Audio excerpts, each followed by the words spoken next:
Hi, good morning, everybody. Welcome to this session in which we're going to give you an overview of the European Competence Centre for Science Communication that's being developed as part of the European Commission funded Coalesce project. My name is Dr. Andy Ridgway and I'm joining you from the University of the West of England in Bristol in the UK. But in this morning's session, you're going to be meeting several members of the team who've been working hard to develop this competence centre. And the idea behind this session was really to give an overview of where things are at the moment, where things stand, what we've been working on, what we've been thinking about, but also an important part of the way that we're working is that we want to collaborate with you. We want to work with you. This is very much an entity, the Competence Centre that we're developing, that needs to be part of the community rather than being seen separate to the community. So it's really important to us that you're involved with the process of developing it, and you see it as part of your working world as well, and it has real value and longevity. So that's a kind of quick overview, but just to give you a snapshot of what we'll be doing this morning. The session is split down into subsections, and the first one that we're going to be looking at is sort of building the future, how we're developing the Competence Centre, and Joanna Maghalis, who's co-leader of the Coalesce project, with Jason Pridmore at Erasmus University, is going to give an overview of where things stand at the moment and the co-design element of the way that we're working. We then have a keynote from Tony Lockett from the European Commission, DG Research and Innovation, Communication for Excellent Science, that will give us some pointers, some food for thought, I'm sure, in terms of things that we're considering at the moment, these live conversations that we have within the Competence Centre. We're then going to have a roundtable discussion on standards and principles and criteria for quality science communication resources, because there are several interlinked considerations that we're thinking about. Overall, the remit of the Competence Centre is to try and improve and develop the way that science is communicated and to create a closer connection between science and society. So the standards and principles and quality criteria is an important element of that. So after a brief break, we're going to move into session 2. And this is going to shine a spotlight specifically on journalists and considerations for them. And this has been really quite an important element of what we've been looking at within Coalesce so far, and started to think about the resources and the guidance and the ways of working with journalists that we can develop as the project moves forward.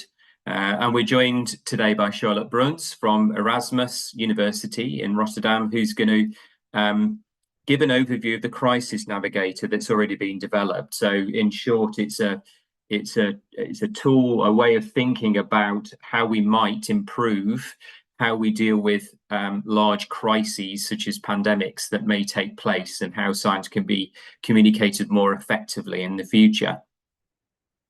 We're then going to be joined by Elisabetta Tola from Formica Blue, who's going to give an overview of the work on a good practice guide for journalists in times of crisis, so very much related. And then we're going to have a keynote from Daniela Overdier, Scientific Director of CESJ and Co-Director of the Neuroscience and Society Lab at the University of Pavia in Italy. And she's going to talk about the work that she's been doing as part of the Frontiers project on a science journalism residencies. And there'll be time after that for any questions that you might have.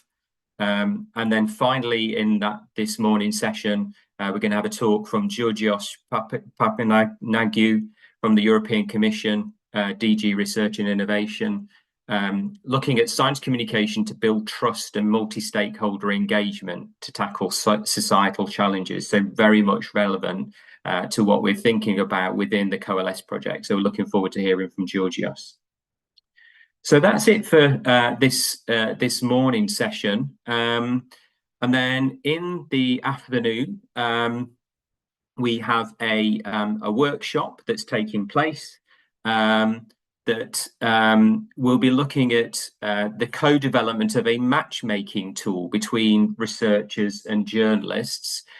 So those of you who have already indicated that you're willing and available to take part in that, and subject to availability within the session, you'll have received an invite to take part in that. So thank you to those who have done that, and I'm sure if you're not able to make it, we'll be communicating the results of what takes place there. But it's really indicative of the way that we're working. Co-development is really part of it, and part of that is this matchmaking tool, so a way to connect more effectively journalists with researchers. So when journalists are writing about science-related topics, they have a ready resource of researchers that they can connect with. So I think hopefully that gives you a bit of an overview as to what we're going to be looking at this morning. So I think let's hand over to Joanna, who's going to tell us about the work on the Coalesce project so far, and the sort of co-design element of that. So over to you, Joanna.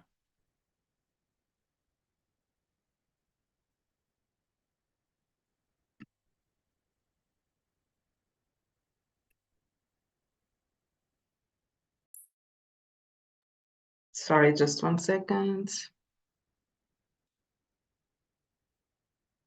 Okay. So thank you, Andy, for this introduction, and welcome everyone who is following us online, and also the team and the invited guests that we have today to celebrate this milestone of the project. As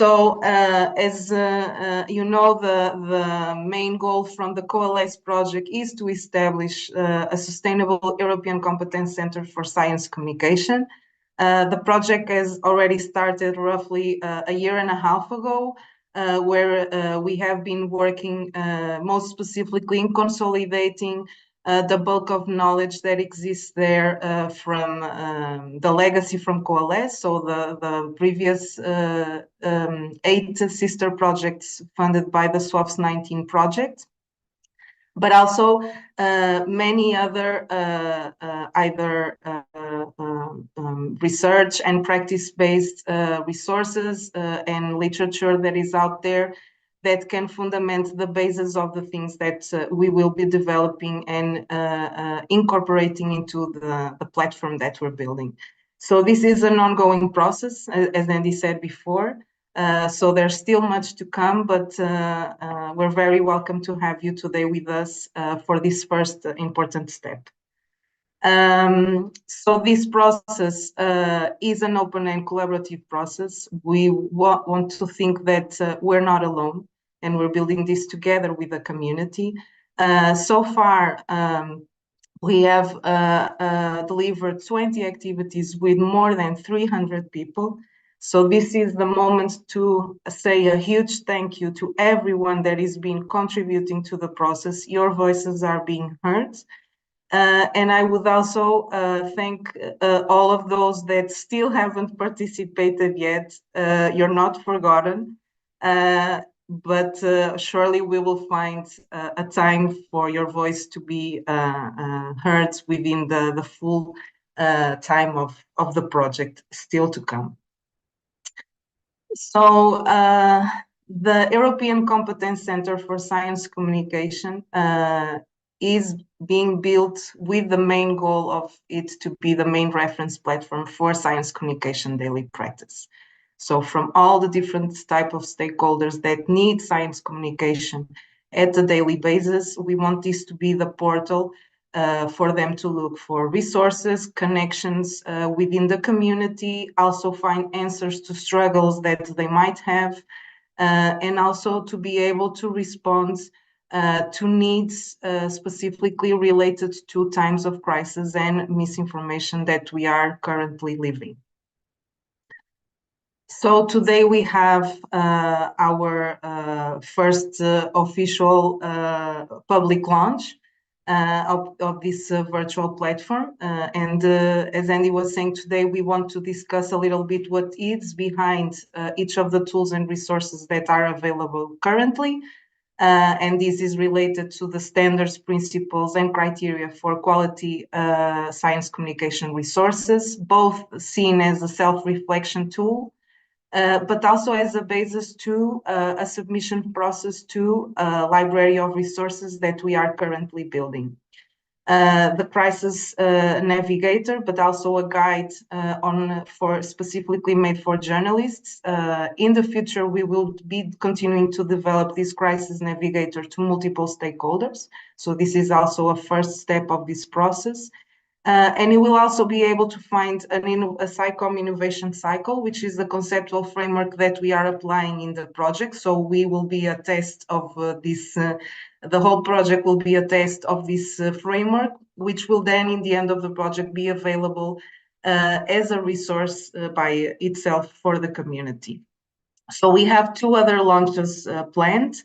And I will not go into detail to the tools and resources that will be there, but again, there will be the accessible library, the matchmaking tool, which will already be starting to work on requirements together with you today. And then in the last launch, we will have an academy for science communication. But the Competence Center is not only based on the platform. We are also working with a network of national and regional hubs that will evolve throughout the project. And the idea is that these act as physical venues and multipliers of all the activities that for now will be delivered within Coalesce, but then in the future will be incorporated in the Competence Center. So the hubs, as I mentioned, will act as physical hubs. The idea is that they bring the national communities of practice together to enrich our current community, also to be able to provide data and evidence and contribute to policy recommendations at the national levels. So one of the things that we also want to announce today is that from today we will be welcoming expressions of interest for a new batch of countries. So we have already 8 countries from the Coalesce partners plus other 5 countries that are already there. So this time we will be opening expressions of interest for these 8 new countries. And we will then follow a peer review evaluation with a signature moment. And also we expect the full enrollment to be on January of 2025. So there are, I will not go into very much detail at this moment, but you will be able to find on the website the eligibility criteria and also the evaluation criteria based on 3 points that we will use to review the applications. And also we offer for these new hubs some funding and opportunities, so to cover personal costs and also expenses associated with the activities. And this opportunity to be part of a network that will work on mutual learning and also exploitation, having an action plan defined for each of the national hubs and the roadmap for sustainability. So these are the things that I want to share for today, and I want to acknowledge the partners and thank all of you for joining us today. And I'm sure that we will continue to see us in the next years. Thank you. Terrific. Thanks, Joanna. I think that's given everyone a good overview of where things stand at the moment. So next, we're going to be hearing from Tony Lockett, who works at the European Commission, DG Research and Innovation. and he's going to be talking about communication for excellent science. So over to you, Tony. Thank you for joining us. Thanks very much, Andy, and thanks very much to Joanna and the rest of the team at Coalesce for inviting me to say a few words at your event this morning. I first heard about the Coalesce project a couple of years ago, even before I think the project formally started. And I immediately reached out to Jason Pridmore because I thought it sounded like it had a tremendous potential, this project, and particularly the idea of creating a new European Competence Centre for science communication. So really, I'd like to congratulate the team behind the project for this milestone today with the launch of the virtual platform. I think it's important to acknowledge as well that Coalesce builds on quite a number of science communication projects that have been funded by the European Commission, especially under the former research framework program Horizon 2020, the Science with and for Society program, as well as the work of the wider science communication community. And I imagine that there are quite a few people from those former projects and from the wider community who are connected for this event this morning. So I'd just like to pay tribute to all of the important work that you do and everything that's been achieved that's made it possible to launch this new virtual platform today. It's always a great pleasure to connect with fellow communicators, although it would be much nicer, obviously, to be face to face in a physical setting, but nevertheless, nice to connect with you online. So just to get things started for your event today, I thought perhaps what I could do is to cover three questions. First of all, what does today's communication environment look like? Secondly, what is the role within that of science, of scientists and science communication? And then finally, what specific contribution could a project like Coalesce make in that setting? So first of all, the communication environment, and I have to say, for me, as somebody who's been in the communication business for some 30 years now, I find it really fascinating, but also, it's very challenging for all of us to keep pace with all of the changes that are happening in the communication environment we work in. And if we look at today's environment, what do we see? Well, first of all, audiences are increasingly fragmented across different channels and platforms. And so we're spending a lot of our time chasing audiences around all of these different places where they can be found. The way people consume news and information online is also changing extremely quickly. And it's interesting to see that only about 20% of people actually go to traditional news websites these days for news. Otherwise, people are going to social media, to video platforms, search engines, news aggregators, and other sources. Also, formats are constantly evolving, and we see that with the popularity these days of short form video, of podcasts. So we're having to produce content in different formats in order to engage with our audiences. We're also seeing the traditional business model of the media challenged by declining advertising revenues, and those revenues being split across all of these different platforms. And that, I think, especially for communicating science, is rather concerning, because we see that it's increasingly difficult to fund quality journalism, and newsrooms are finding it difficult to actually keep professional full-time staff to cover science topics. Also, artificial intelligence, there's a lot of talk about that these days. For us as communicators, it's extremely interesting to see how we can harness artificial intelligence to create content faster and more efficiently than ever. But it's also becoming very difficult to distinguish between what is real and what is fake. And it was interesting to see in the Reuters Institute Digital News Report for this year that 60% of people say that they can't tell the difference between real and fake content online. And then, we see that there's a bit of a crisis of trust as well. Only 40% of people trust what they see in the news. And a similar percentage of people are avoiding the news altogether. There's this phenomenon of news avoidance. And then a final trend is the increasing importance of individual influencers and personalities online.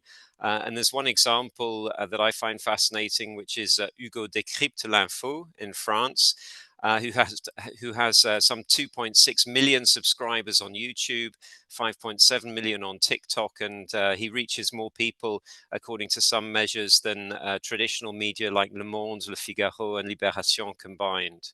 So it's a changing and very complex communication environment we're working in. So what about the place of science communication within that? Well, I think we would all agree that the world is becoming increasingly complex, and that all of us as individuals increasingly need to have a basic understanding of science in order to take decisions in our daily lives. Of course, politicians who have to take decisions on policies and legislation, it's also incredibly important for them to understand the scientific underpinnings of those issues that they're grappling with. So I think, we need a public conversation that's built on facts, so that we can make informed choices about our health, about the food that we eat, the medicines that we take, and how collectively we can help to protect the planet from the challenges of climate change, for example. And we see that there's a huge amount of interest in science. The European Commission a couple of years ago did an opinion poll, and we found that over 80% of Europeans said they were very or somewhat interested in science and technology, but only 66% felt well informed. Also interesting to note from the Edelman Trust Barometer that scientists are far more trusted than others.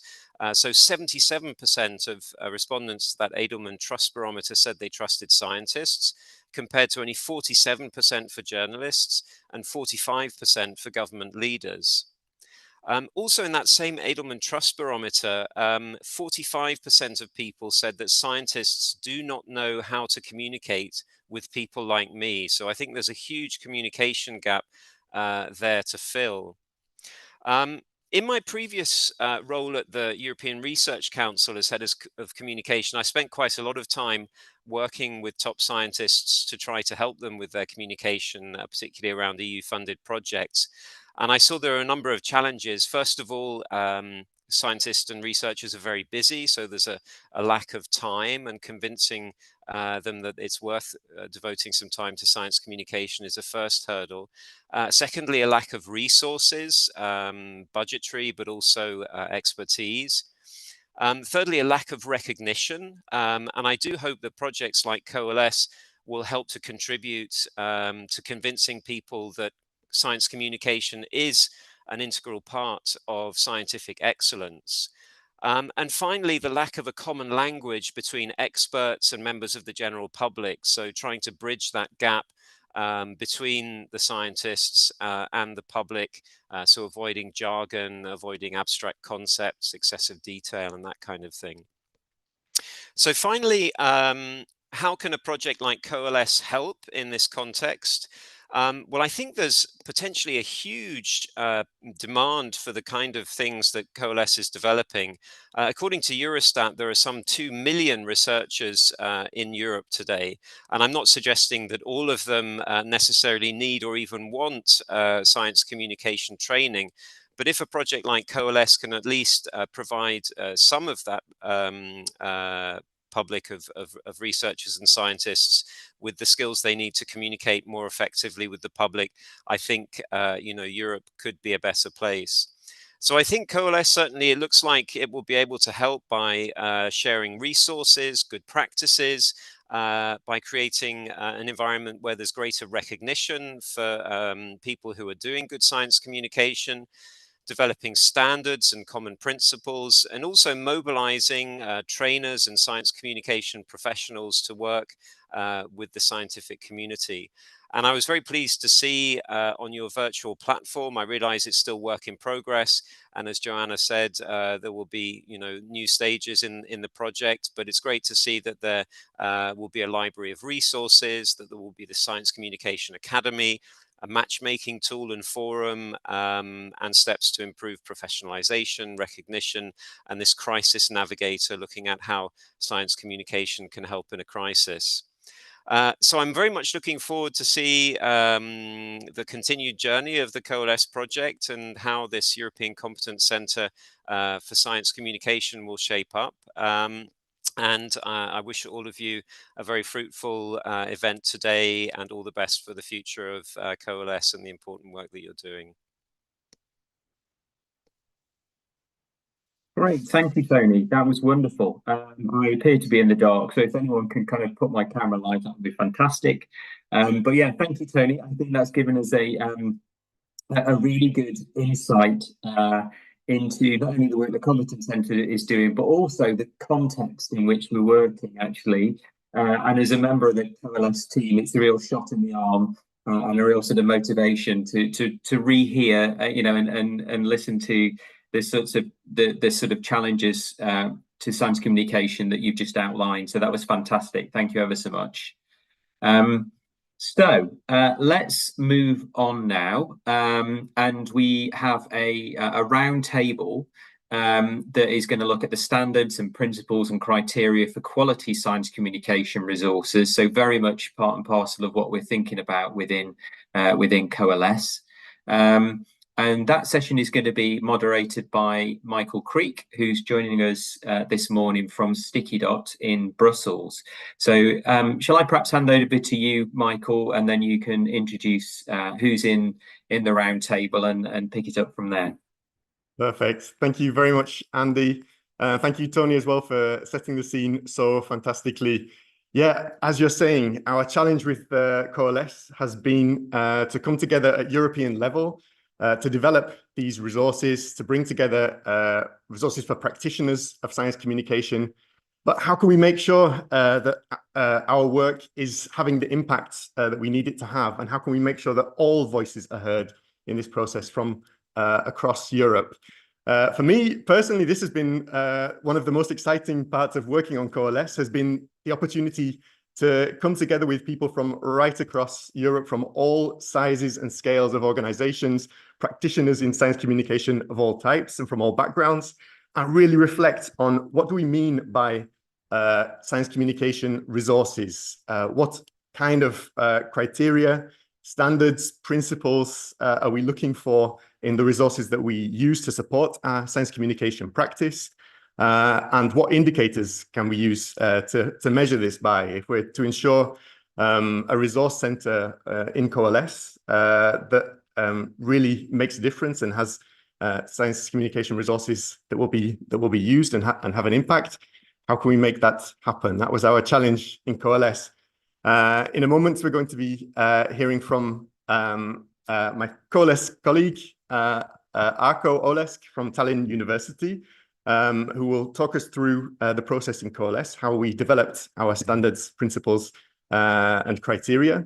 And just afterwards, we'll come together with Lilian Fischer from Wissenschaft im Dialog in Berlin, Germany, and Anne-Sophie Grell from IS Global in Spain to discuss their work on criteria for science communication resources. And don't forget as well that we welcome your questions. So in the YouTube chat, you should see the opportunity to leave comments. Please do leave your comments and questions for our participants, and we'll come to them in the roundtable. But first of all, over to you, Arko.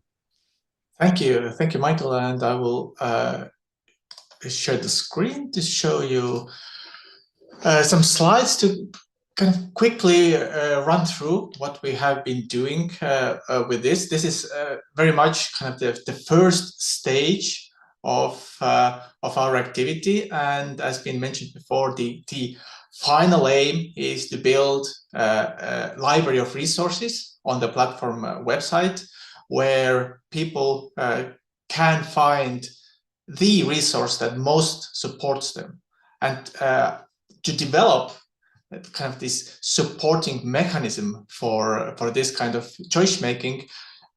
We have launched this activity to establish kind of the dimensions that really help people to understand what is a good resource and that what is most suitable for them. And we are in that process building on previous experience. So as Coalesce is kind of comes out of several previous projects, many of these were addressing the question of quality of science communication, and came up with various approaches how to evaluate, how to assess, how to define quality of science communication. You see some examples here. So we want to use this experience also now to address the next question. How can we think about the quality and value of science communication resources? And we define resources as different kinds of materials that really help people to improve or conduct their science communication activities. So whether you're a researcher planning a press release or a meeting with students, whether you're a communication professional planning a bigger campaign, or whether you're a journalist needing to write about science, the future library will host materials of resources that will be helpful. These resources are already out there. There's a lot of them if we see around, produced by different kind of projects, academic papers, best practice overviews.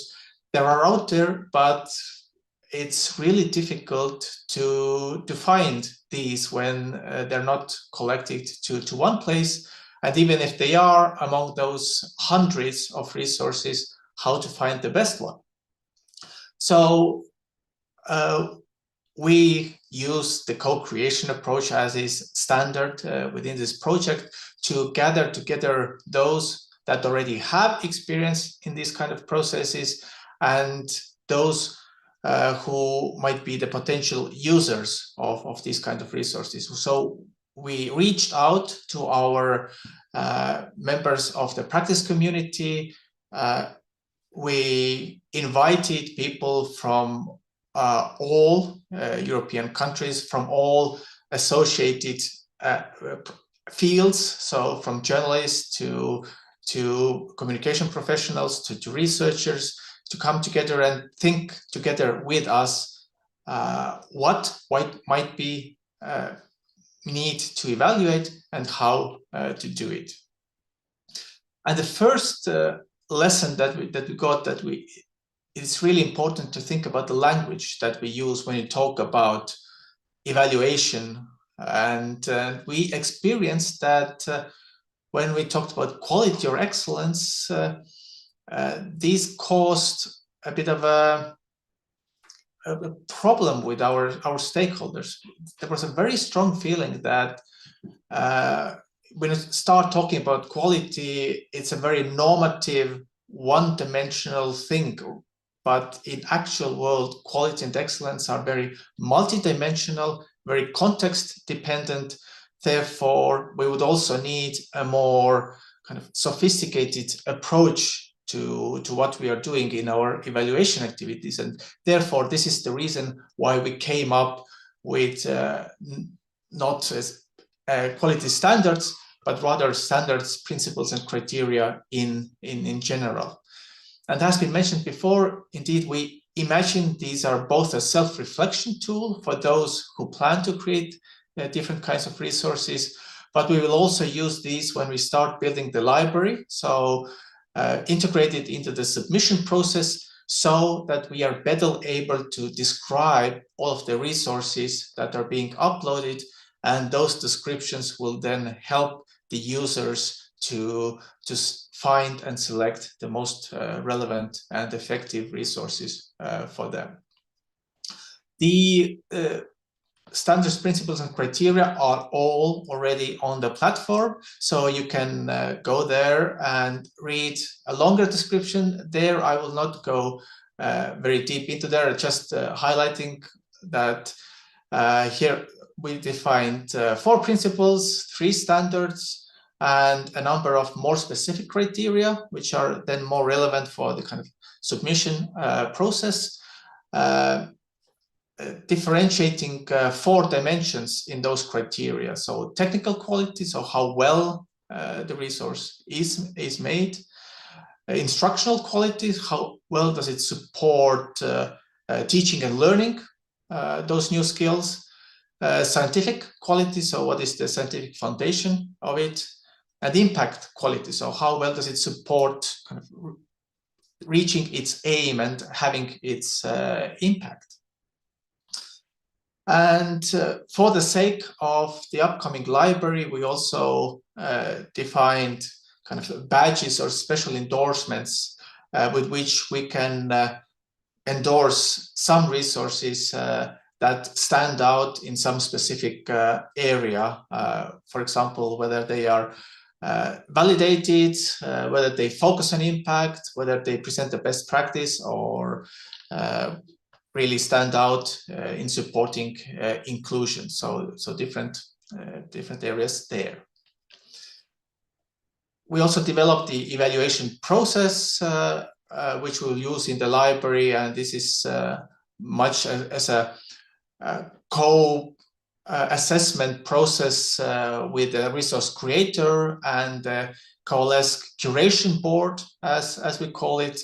And again, the aim is to provide sufficient description so that the user can make more knowledgeable choices. This is the short introduction, and we really welcome the discussion because the work is still ongoing. So if you have ideas how to increase the value and the impact of this work, you're free to get in touch with us and then have a discussion. But now I'm really looking forward to some insightful comments from two experts that we have invited to our roundtable. Thank you. Thanks so much, Arko, for setting it out so clearly. And yeah, let's welcome into the conversation our two guests today. Good morning, Anne-Sophie Grell from the Barcelona Institute for Global Health, IS Global. You're also coordinator of Inspires. And welcome as well, Lilian Fischer from Wissenschaft in Dialog in Berlin. Great to have you both here. Perhaps I could invite you, before we get into talking about standards and principles, perhaps you could tell us a little bit more about the work you do and how it relates to resources on science communication. Lilian, could I come to you first? Yes, sure. Yeah, thanks for having me. I'm really excited to see the progress you've made and to see these standards and criteria. And I think it's really, really important, especially to allow people to navigate the incredible breadth of resources we already have in Europe. And this is something that we can really relate to in our work. I can share experience from two of our projects, the impact unit and the transfer unit, which are both dedicated to developing resources for science communication. The impact unit, especially for evaluation, so evaluation of science communication. We develop tools for practitioners of science communication to be able to evaluate their projects themselves. And those are tools that guide them through different steps of the planning and evaluation process, data collection, analysis, and so on. And then the transfer unit is a project that's dedicated to bringing science communication research and practice together. So there we try to collect existing evidence on different questions about science communication, and then also develop how-tos and practical resources for practitioners to have an orientation. So in both projects, so one of the standards really resonated, the scientifically validated aspect that's really important for us in our work as well. It's really great to hear this already happening across Europe, this important work being done on developing evaluation tools and the tools that practitioners need to be able to implement this in their work. What about you, Anne-Sophie? Could you tell us a little bit about the Inspires open platform and how this relates to resources for science communication? Sure. Well, first of all, thank you very much for also having me today. So the Inspire project was an EU-funded project that started back in 2017 and ended in 2021. So we've been working on the concept of Science Shop in this project. So just to, I'm sure you all know, but just in case, so a Science Shop as an intermediary unit that is usually based within a university or different type of institution that gives support to civil society organizations to define research projects. And we have tried to develop the concept of Science Shop to help them to develop those scientific projects in a more participatory way. So in the context of that project, we were requested by the call to develop what they call an exhaustive database of Science Shop. So at the beginning, we were not clear about, was it about Science Shop, the intermediary unit themselves, or was it about the project, the Science Shop project? So what we have done, and it was quite, well, I would say, yeah, a long process, and also we've used co-creation to end up with the open platform that Michael mentioned. So on the one hand, it's a crowdsourced online repository where you can register your Science Shop, or what we have used the term intermediary unit because we want it to be more inclusive, and we know that some people would identify themselves as a Science Shop, but some other would do more or less the same type of work, but would use a different terminology. So we talk about intermediary unit platform to bring together science and society in research projects. So you can register your unit, and then you can register your project. And then, yeah, for the people that would navigate the platform, you can filter with different type of variable to easily find the project or the platform that would be of your interest. For example, the type of research or the type of public engagement activity that would be also used within the Science Shop concept, etc.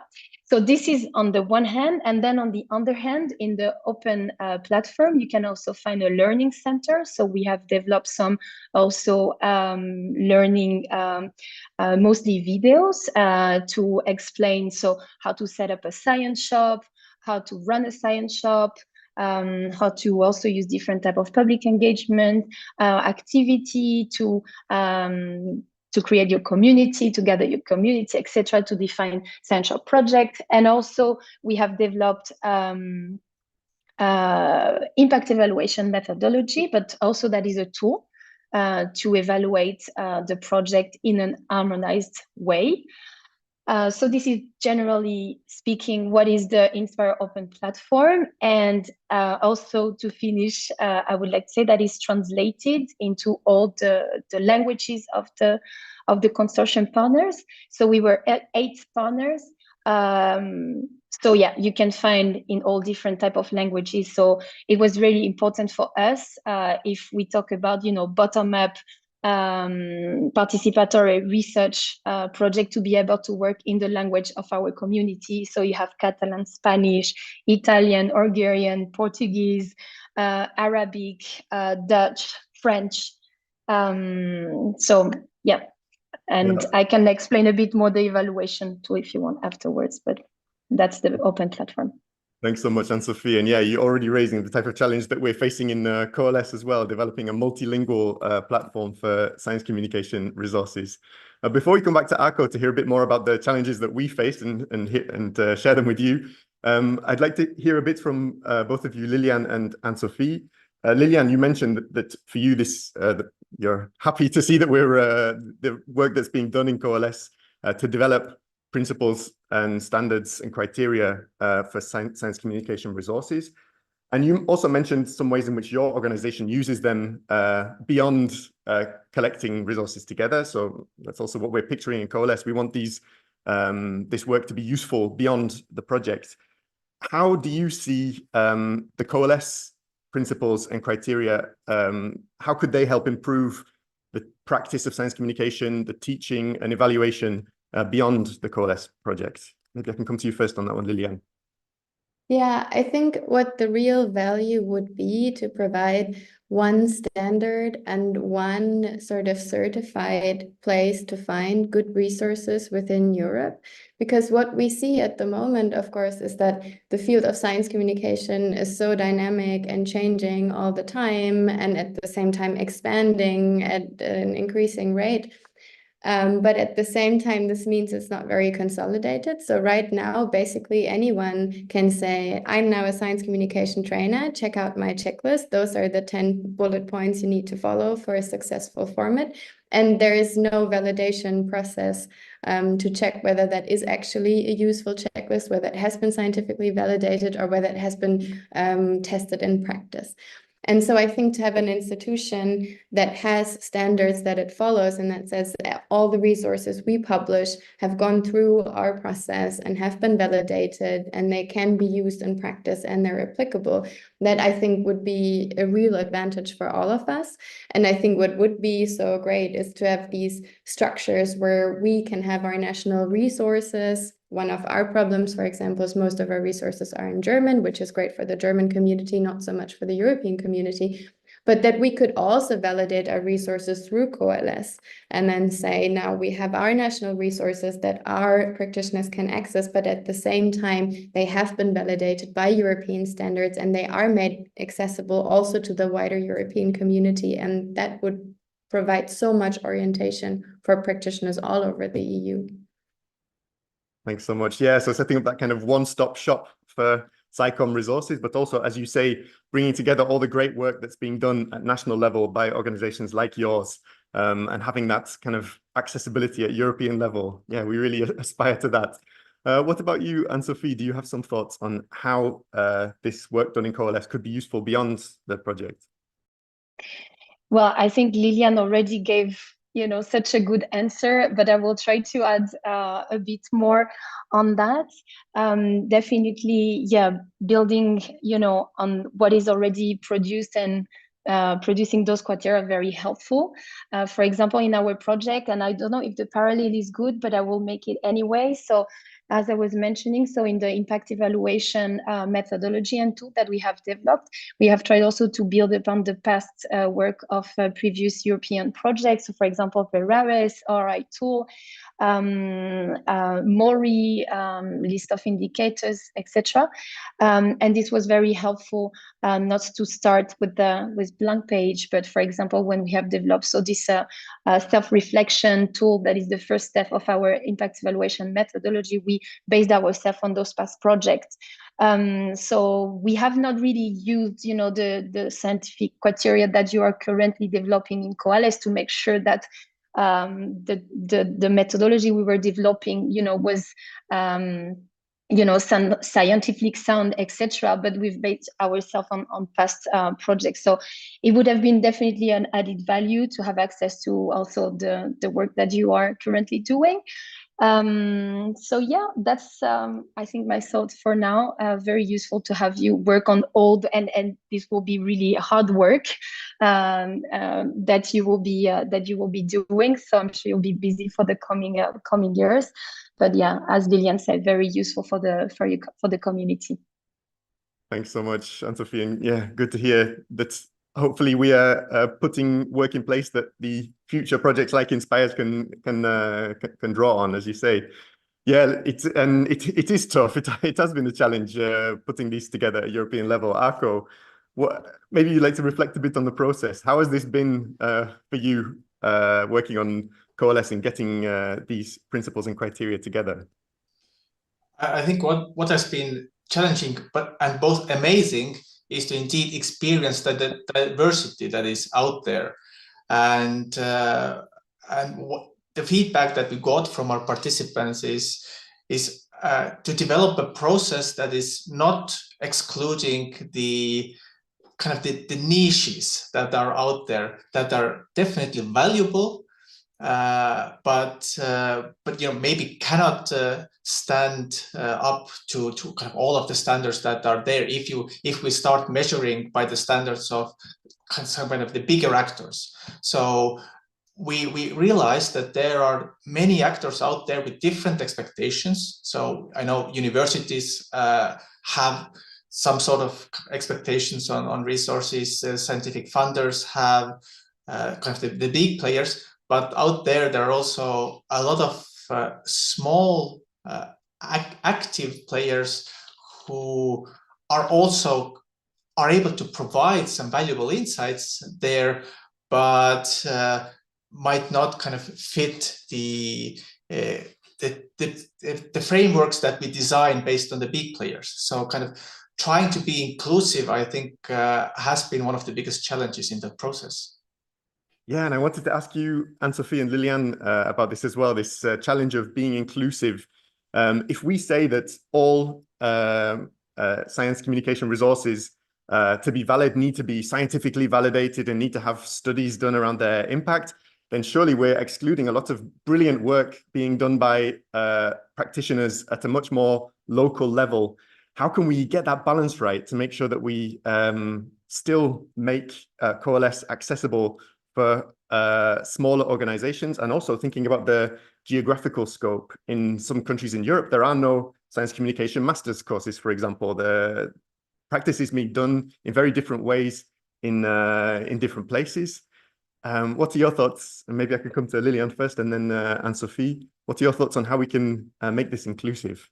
Yeah, I mean, what Arko just said really resonated with me. And I think that we need to be really careful when we think about standards and standardization, not to sort of overburden science communication with having to be scientifically validated. But I think we can also come up with a robust process of taking into account practical experience, because this also has great value. There are some projects, some organizations that have been doing amazing work for decades and who have continuously monitored these activities, maybe not through scientific studies that have an experimental design, but they have experience that is valuable and that can validate certain resources. And so I think if we are to come up with standards and processes, we always need to keep in mind that they are context dependent, that of course culturally sensitive, dependent on audiences, on who conducts these science communication formats and uses the resources. And I think it can be done, but again, great challenge, but it needs to be multi-layered, because we see this a lot in Germany when we discuss about evaluation. We just can't demand of every project to follow scientific standards of double-blind studies when we want to evaluate small science communication formats. But we need to adapt this to the context of a format in order to be accessible for everyone. And then it will have a great benefit because we make it achievable. And we don't just exclude people, for example, in evaluation, that then suddenly a lot of projects stop evaluating because they know they can't reach the standard, so they just don't do it at all. And this is something that really shouldn't happen. Absolutely. We want to encourage people to get more involved and not less, for sure. Anne-Sophie, the science shop community in Europe is also very diverse, with organizations on very different shapes and sizes. What are your thoughts on how to build an inclusive community around resources? Yeah, well, I think what you just said all is already a strong and important message that could be somewhere reflected. And as Lilian was saying, we don't want to disencourage people to engage into scientific communication or participatory research when it comes to Science Shop.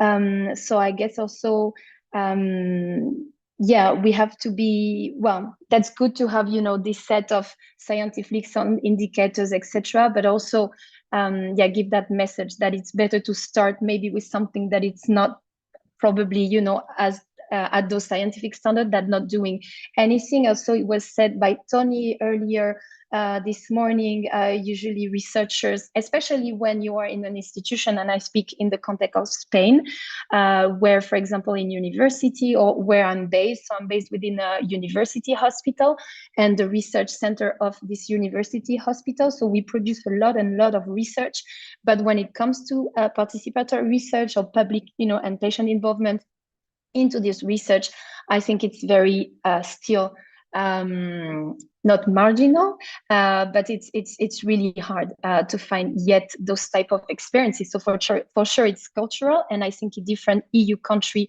you have more experience and you have more historical development in participatory research. So I really speak from my context and from my local perspective. So yeah, we do not want to disencourage. And this is also a message that we give a lot when we do presentation within our hospital with our researchers or clinicians. We don't want to discourage them. So you have to start somewhere anyway. And when you don't have a specific unit that can support you into science communication or participatory research, when you have to do it yourself, it's already tough to do, you know, good research. So it's a good thing to start with something small, but at least you do something. So that would be I think the thing that I want to say on that question.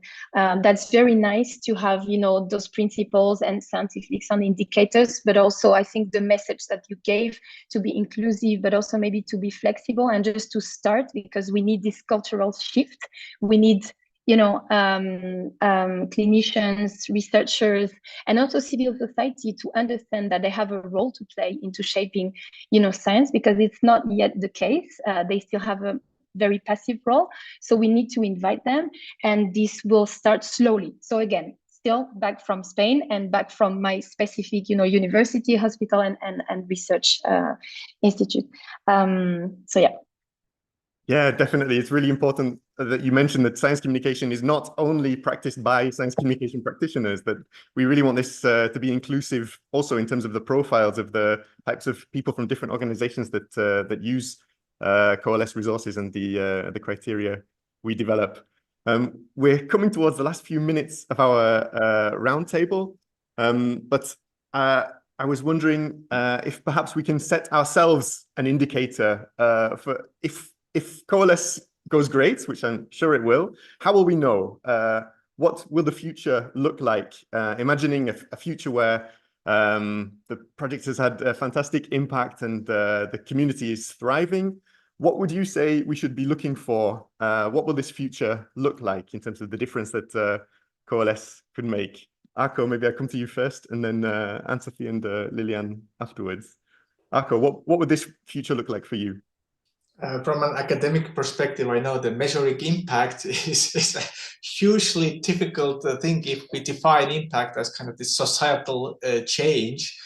But I think we know about the European science communication landscape that is incredibly diverse, but also fragmented. So I think one way how we can see a positive impact if we kind of manage to develop some kind of a common ground on which all of the countries can operate on, so that not everyone is inventing their own wheel or needing to develop their own kind of resources and practices, but there is some common foundation on which they can build and then develop their kind of this diversity based on their local context and cultures.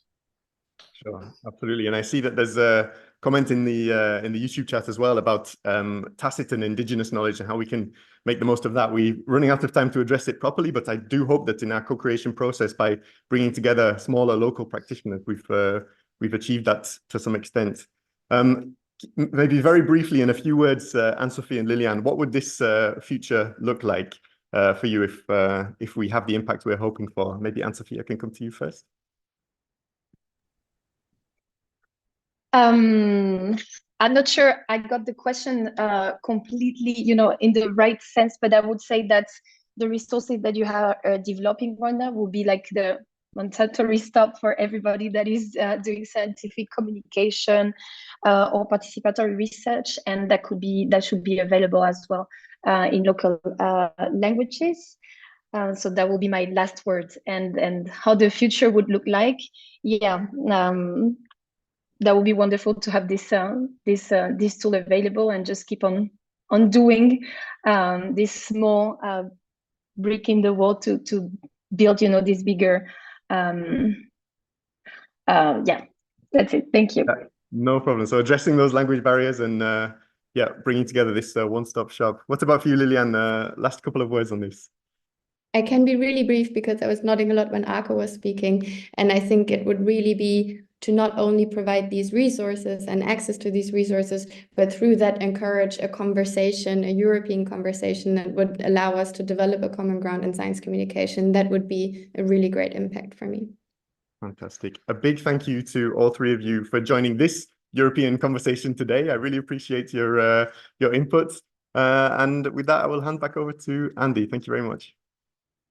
Terrific. I was really enjoying listening to that. It's a really thought-provoking conversation. So thanks so much to Anne, Sophie, Lillian and Arco, and also Michael for that. And I think it illustrates some of the questions, some of the conundrums that we're currently wrestling within Coalesce as we develop this European Competence Centre. So I hope the morning so far has provided you with lots of food for thought. Now is time for a coffee break. Because we've got such a lot to get through this morning, we've just got 10 minutes. So if you can come back to us at 11:10 Central European time, we'll be picking up with session 2, which is looking at opportunities for journalists. So thank you very much and see you in a few minutes' time.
Okay, so welcome back, everyone. I hope you've had a good break. So we're going to pick up with session 2 now, looking at opportunities for journalists. And this session is going to start when we hear from Charlotte Bruns, who's at Erasmus University in Rotterdam. And she's going to explain to you about the work that's been taking place on the crisis navigator that's part of the one of the first outputs of the Coalesce project and the Competence Centre. So over to you, Charlotte. Thanks a lot, Andy. Thank you. And thanks a lot for this opportunity to show our crisis navigator. If you would stop sharing your screen, Joanna, then I think I can start sharing mine.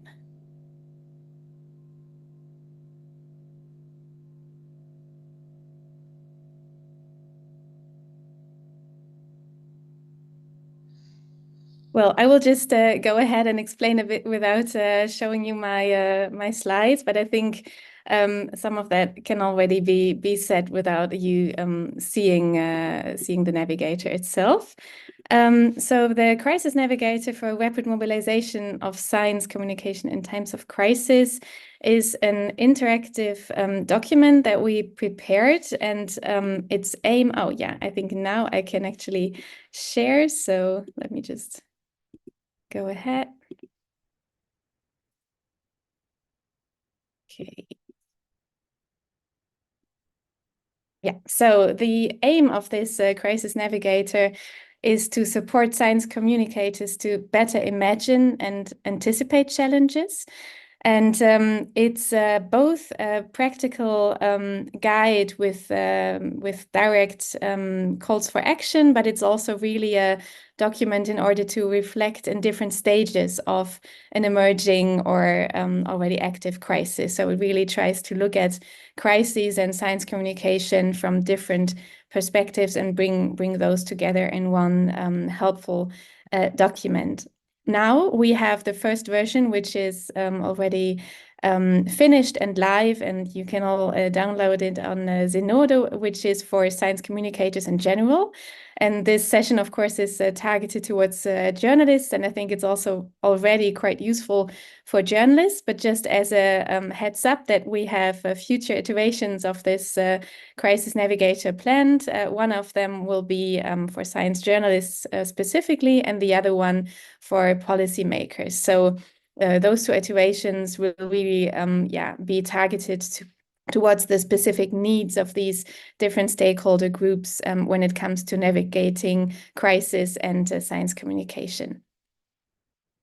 The guiding question that we had when we prepared this guide, this basically roadmap, is how can science communicators contribute when a crisis emerges? And we developed this Crisis Navigator with a co-creation approach. We held interviews and several workshops with different stakeholder groups. And what we found quite important was that we both look into how crisis and risk communication professionals deal with crisis and risk, and also already how they define a crisis and a risk, because that's already, of course, a big question. When is a crisis actually happening?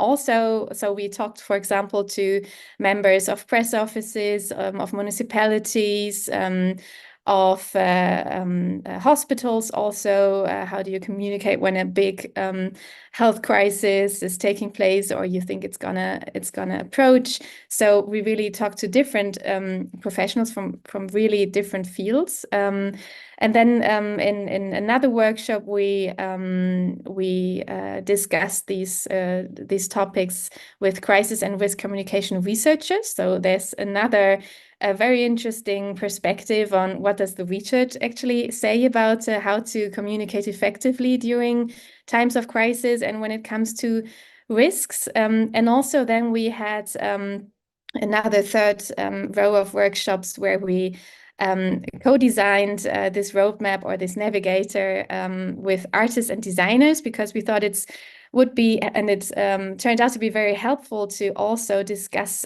crisis and risk with people who are used to think out of the box, because crisis yeah, they need us to think out of the box quite a bit. So we thought it would be helpful to also have their perspective on how can we also visualize such a roadmap or a navigator for science communication in times of crisis, which can be effective and easily to understand. Where can you find the crisis navigator? So this is a screenshot of our platform. When you then click on this crisis preparedness, you will see that there's a menu coming up, and then you can click on the crisis navigator, and it will show you this site. And when you then scroll down and you click on this image, then you will be directed towards the PDF version. It's an interactive PDF. So this is also, this image you see here is the first page of the crisis navigator. And interactive means that if you click on the different clouds with the different concepts, then it will bring you to the page where this concept is being explained. And also you see that there is a timeline on the bottom of the page: pre-crisis, imminent crisis, actual crisis, and post-crisis. And also, if you click on these, you will be brought to the pages that specifically talk about this phase of a crisis. So all of these different concepts here, you see they are quite big, big claims. So power, trust, reflective practice. These were results out of the that came out of the co-creation session. So we try to bring all this knowledge that we gathered in these sessions together and try to categorize them in order to be able to talk about it effectively. But we really try to bring together, as I already mentioned, these bigger concepts. So, for example, uncertainty is also something that we learned is very important when it comes to communicating crisis, of course. And we wanted to bring these concepts and this also the research perspective. We as researchers also try to bring this into this document, and it resulted in, as you can see here, this is a little sneak peek, let's say, of one of the pages, which is dedicated towards the imminent crisis phase. So you see that we here try to define these concepts such as framing and sense making and collaboration on the one hand with a question. So how do different stakeholders frame and make sense of scientific information and science communication, which can then help the science communicators to reflect on the framing and sense making that's taking place in an imminent crisis. The same goes for collaboration. How can constructive exchanges between stakeholders be facilitated? That's also something that science communicators can reflect on and find solutions to work on. And on the right-hand side, you see reflect and act. So there's the concrete mentions that we wanted to also put into this page here when it comes to framing, sense making, collaboration, is that we think brokering and connecting is just really essential when it comes to the imminent crisis. So creating connections between stakeholders, acknowledging limits of knowledge, and also embracing uncertainty. This was something that came out of the co-creation sessions, that embracing uncertainty can be really effective in order to be transparent about the crisis that is imminent. Thanks a lot. This was the presentation of the crisis navigator. Terrific. Thanks, Charlotte. That's given a terrific overview. So that's one of the early resources available within the Competence Centre. So next, I'm handing over to Elisabetta Tolla at Formica Blu in Italy. And she's going to give you an insight into the work that's she's been involved with developing a good practice guide for journalists in times of crisis. So over to you, Elisabetta. Thanks, Andy. Thanks, everybody, and good morning, everybody. Can you hear me properly? Yeah? Okay.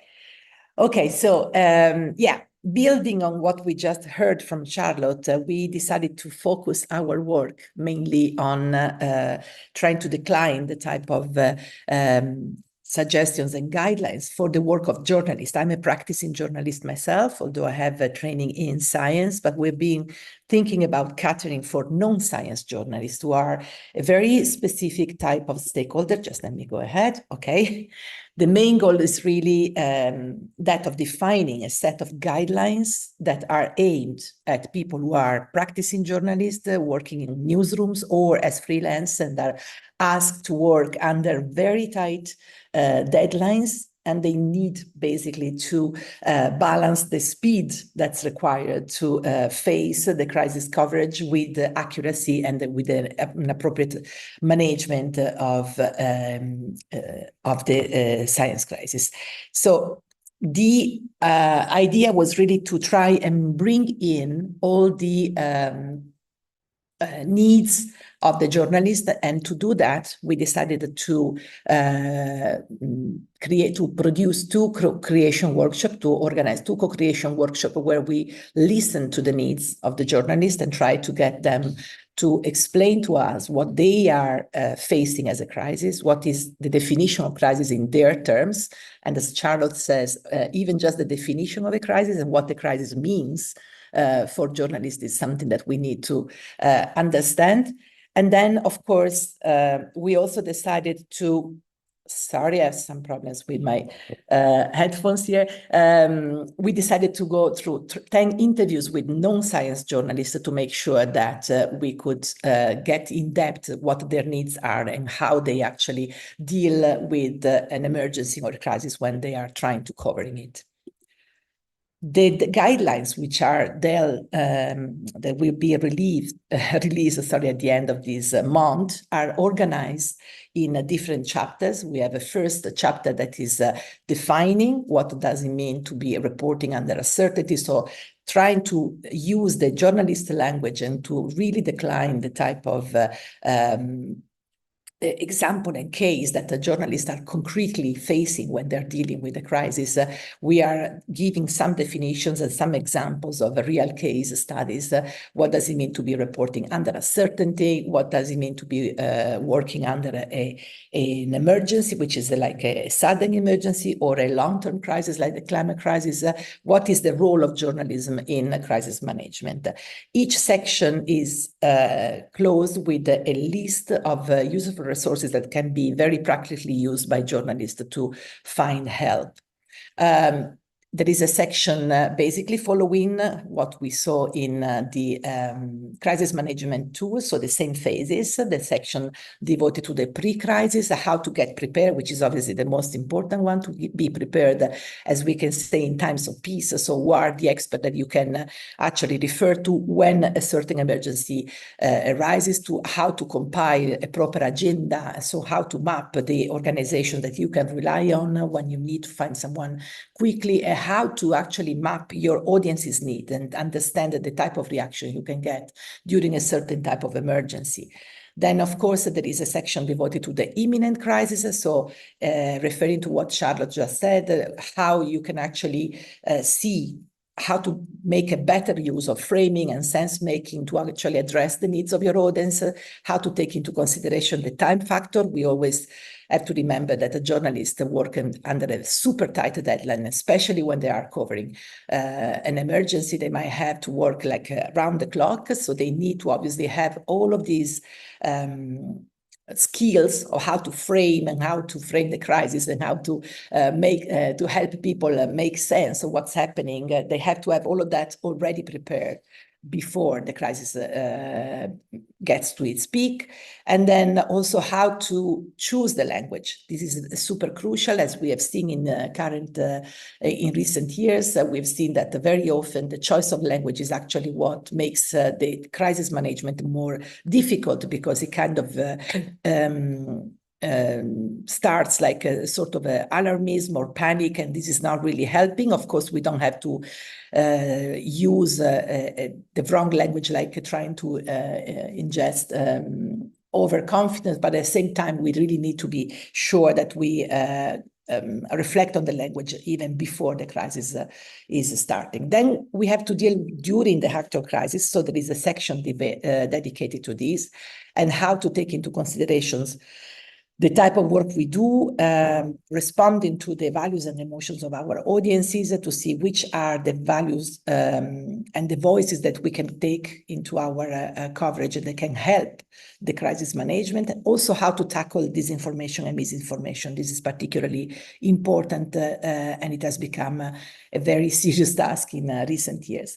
Finally, we are to the post-crisis. That's the last chapter of our guidelines, and this is extremely important, and rarely media do this, reflecting on what went wrong. Very difficult to see in generalist media an evaluation phases, but we suggest that this should be the case. It's going to make the next coverage much stronger, and also try to have a strategic plan for the next crisis. We also include a paragraph on how to give positive messages and how to use some practices like solution journalism or constructing journalism to actually improve the crisis management during your coverage. Each section, as I said, has a list of useful resources and very practical tips. And at the current state, these guidelines are still being edited within the consortium and will be released by the end of this month. And that's where I stop and give it back to you. Terrific. Thanks, Elisabetta. That's really interesting to hear. A really good overview of the work that you've been doing. It sounds like you've been very busy. So thank you. So next, I'm going to hand over to Daniela Overdia, who's the Scientific Director of CESJ and co-director of the Neuroscience and Society Lab at the University of Pavia in Italy. And she's going to be talking to us about the science journalism residencies in Europe that she's been working on within the Frontiers project. And as I understand it, Daniela, going to give us a bit of an insight into some of the challenges that you've been facing as part of that problem as well, which perhaps resonate with some of us who are involved with Coalesce too. So over to you, Daniela. Thank you. Thank you very much. I'm sharing my screen because I have a small presentation. Just let me. Okay.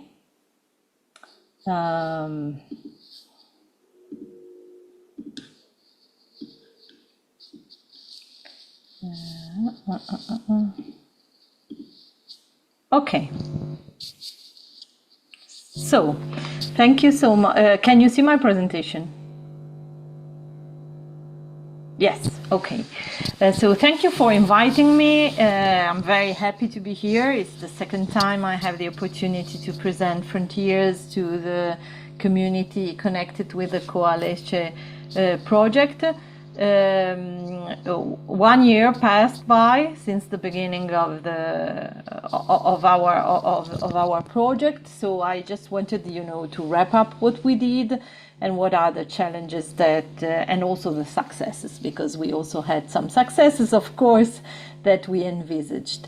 So for those who don't know, the Frontiers project is a science journalism initiative funded by the European Research Council to design a residency program for journalists wishing to attend as fellows an immersive period in a research institution. The idea was that by allowing the journalists, and especially the science journalists, to dig in depth into a topic, they will be better in, of course, writing and explaining this. And also we want to see what happens when journalists and researchers work hand by hand for a long period, so not just the time of an interview. The duration of the project is from 2023 to 2027. The consortium involves the Center for Ethics in Science and Journalism, I'm the director of, and Nova University in Lisbon, the Pompeu Fabra University, and Inspire Science. The idea from the residency side of the project is to open 4 calls for a total of 40 fellowships.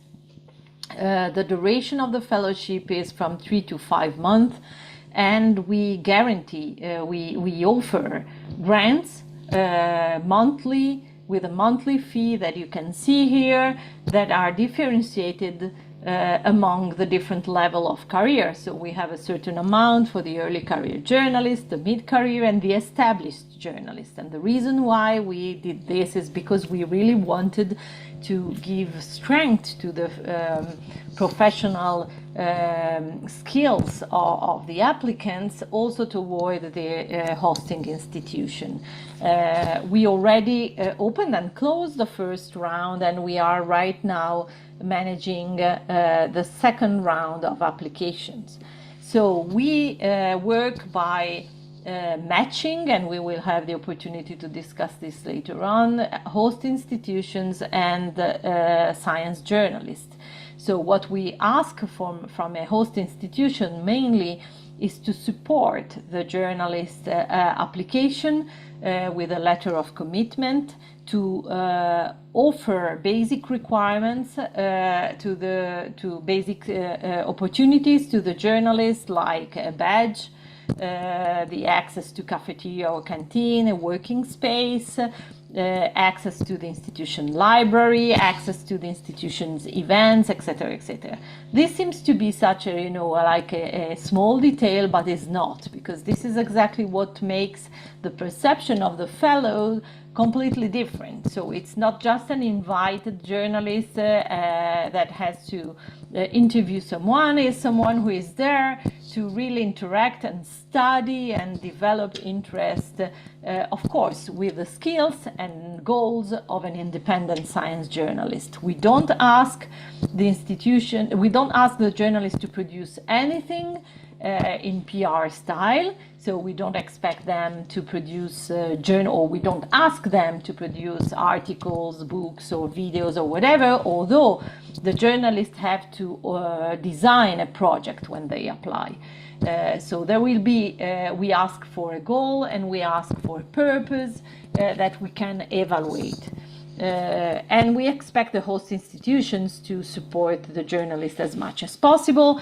For the science journalists, the eligibility criteria are easier, because we mostly ask, as I said, to design a project with a specific goal for their own professional development, or for the society, or of course for both, and to commit to stay at the research institution without doing other things in the same during the fellowship. So we ask them not to work on other projects during the fellowship. What happened with the first call? We had 33 applicants, which was considered by also by ERC as a good success, representing 20 nationalities from 5 continents. Any journalist all over the world is eligible if he or she attends a European research institution. 27 were eligible, means that 5 didn't pass the initial administrative clearance.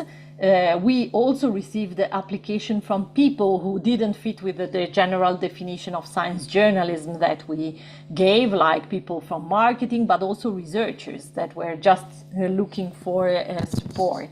7 were selected, and they are actually spending their fellowship at the research institution. And we have now a second call for application that just opened in June and will close in September 25th, and we hope to announce the eligible fellows by the end of October. We have a website, of course, Residencies Frontiers Media, as you can see, and we have a database of research institutions. So we are actively working to involve research institutions, and more than research institution, to involve single scientists into the project by offering their availability to host journalists. We also have a research activity. This was the fellowship, but the research activity involves the analysis of existing fellowship and training all over the world to learn from their experience. What are the opportunities at global level for journalists to spend some time in a research institution, to develop skills, to educate themselves in the eye of the lifelong learning approach. what are the market expectations toward this kind of fellowship? So what the journalists expect to get from them, what the editors, how the editors value this kind of experiences, and how the publishers value this kind of experience. What are the expectations of the research institution? And this is a tricky question, because we will discuss in a while why. How we can measure the impact of such an activity. What are the reasonable impacts we could expect and measure? We had a huge discussion around the definition of frontier research. Frontiers project was built around the idea that we would offer fellowship to attend research institutions and research labs or fellowship with researchers that are actually conducting frontier research projects, which means according to a very complicated definition our expert within the consortium, which is Inspire Science, gave us, it's not necessarily basic science, it's something more, it's non-incremental research, is high risk, high gain research, this kind of very complicated research, complicated to define, complicated to identify, and also of course complicated to disseminate or to just cover with a journalistic approach. So we want also to define what are the best practices to cover this kind of frontier research, and by the end, what is the final social goal of covering this kind of research? Because of course, defining frontier or basic science is very important for funding agencies, but does this really fit with the needs of the professional community of science journalists, of the media, of the interest of the public, and how this can be discussed? And also we are working on all the ethical part of this interaction between researchers and journalists with a code of conduct for journalists and hosting institutions. The first draft is already available, but it's an ongoing work. We had this first year. This is, let's say, the summary of the first year. We had a high level of interest within the journalistic community. A lot of journalists reached out to ask us for more information, and also it's a quite challenging application because the requests are not easy to fulfill. You have to know how to write a project, and we try to support as much as possible with info days and with training materials. Communication officers in research institutions expressed a lot of interest in the model, and we are also developing a standard and validated procedure for this kind of fellowship. But we also encountered some issues that I would like to discuss with you. We found less interest by research institutions at governance level. So sometimes the communication office was really interested, but when we reach the governance, when we reach the scientific side, the researchers, it's much more complicated to bring them on board. And this doesn't match with the requirement of our fellowship, which is exactly to have, a peer-to-peer, which is not a peer-to-peer because it's two different professions, but still a relationship between the journalist and the researcher that should be close, a close relationship. We also faced some PR-style expectations by research institutions that were looking for fellows in order to promote their own research. So when they discover that there is no mandatory promotional outcomes for this project, this was quite complicated to explain. As I said, the definition of frontier science is complicated for funding agencies, and it's also even more complicated to disseminate and even to understand, so we had to work on this. We also have to face the fact that even if frontier and basic science are important issues for the public communication of research institutions, journalists need to have access to many sources, many projects, and more mature scientific outcome in order to cover a topic. And this not necessarily fits with the idea of a project that is built around frontier science. There is a high interest in what we call the meta topics. So journalists are interested in training themselves on how we produce knowledge, how we disseminate and evaluate science outcome, how we can work and as science journalists in discussing policy making and science. And all these topics are complicated to cover through frontier science, although social sciences can also conduct frontier science. These kind of topics are addressed in an incremental way, why one of the requirements of frontier science is to be non-incremental, and this is one of the problems.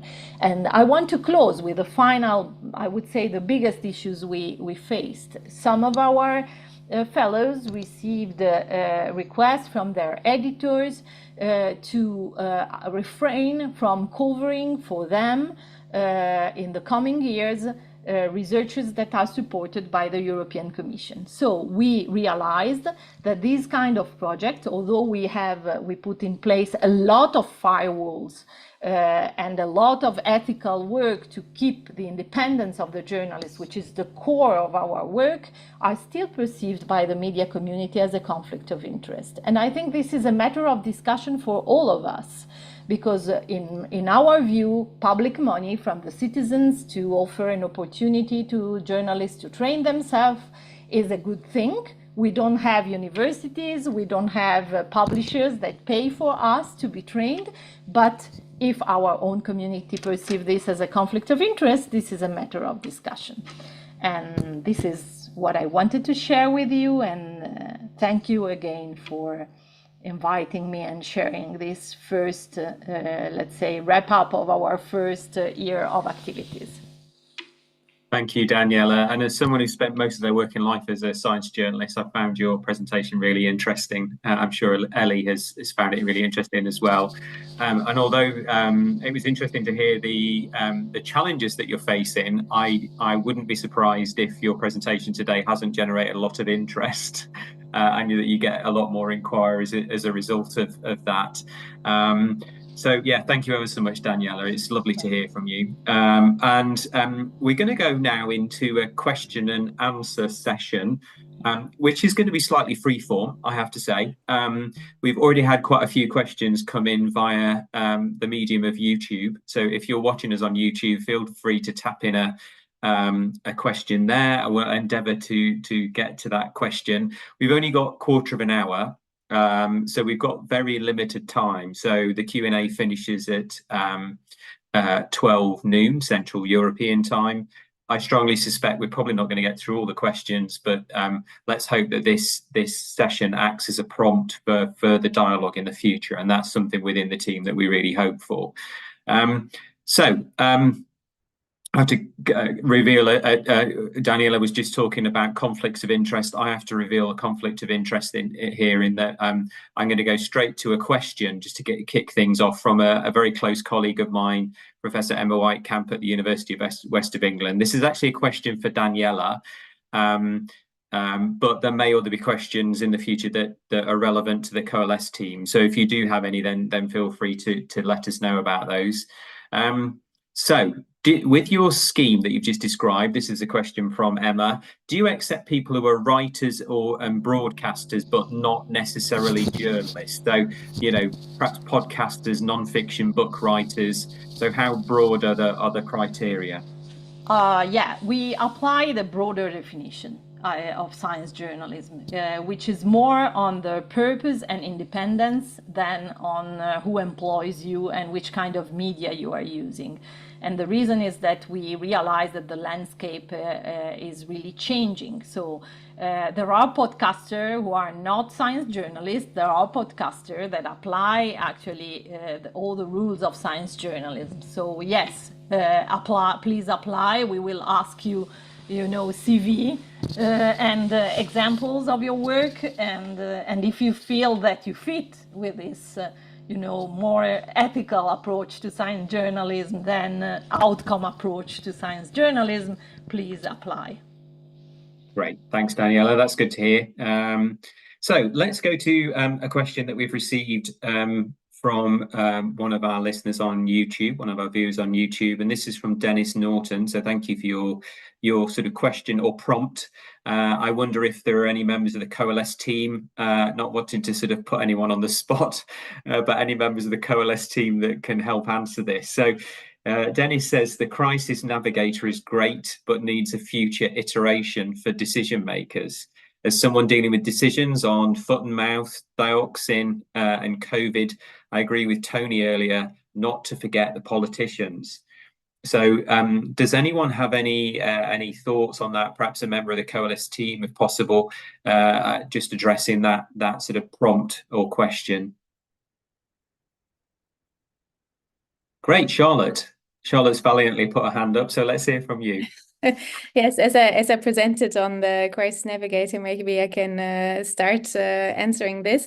So I think it's a very valid question and a proposal. Yeah, I already mentioned that the second iteration will be for science journalists and the third one for policymakers. And we hope that within this policymakers target group that maybe politicians or people in this decision-making field will feel addressed already. But of course, really targeting towards politicians is a great idea. And I think we're very open for you, Dennis, to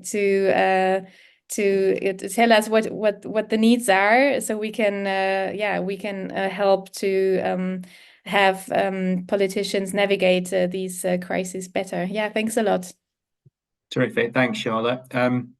It does seem to be one of the themes for the morning, really, and something I think we were conscious of within Coalesce, but it's become even more evident through this morning session that part of the challenge that we face is just how diverse the science communication community is, and so many actors, so many important players are interested in what we do. And I think a big challenge is just going to be making what we do relevant across the board, given different scales, different needs, different opportunities, and so on. So now let's go to a question from Roy Prendus, who again has added a question to YouTube. And Roy says, hello, I'm a science communication professional from Costa Rica. So thanks for joining us from Costa Rica, Roy. And I personally have a difficult time trying to find projects or positions. Would you have any suggestions to look for jobs online, etc.?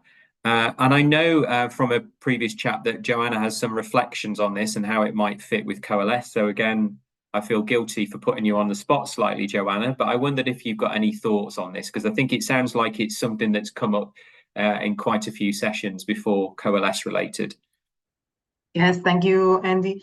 So we have run different co-creation workshops for needs and requirements for the platform, and indeed we have noticed that this is a concurrent need from the community.